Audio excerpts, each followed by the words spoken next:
কি তারা তোমার জীবন বলে নষ্ট হয়ে গেছে কা? কে লিগা?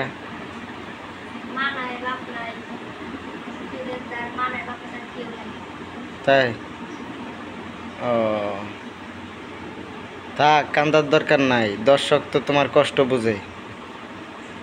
বাপ নাই মা নাই, এখন তুমি কি করবা কও? আল্লাহ তোমার কষ্ট দিছে, এখন কি করবা? তোমার জীবন কি তাহলে নষ্ট হয়ে গেছে গা? না, নষ্ট হয় নাই। কত মানুষ আছে তোমারে দেখবো, আর আমরা কি তোমার ফালাই দিমু? এই যে কত মানুষ তোমার লিগা ভিডিও দেখে, তোমার লিগা দোয়া করে। হুম,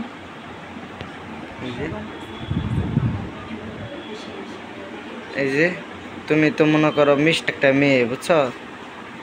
তোমার চিন্তা ভাবনা অন্যরকম আছে। ইনশাল্লাহ আল্লাহ যদি করে, বুঝছো, তোমার অন্য লেভেলে বা আমি ভালো একটা পর্যায়ে নিয়ে যাবো, তুমি চিন্তা করো না, ঠিক আছে?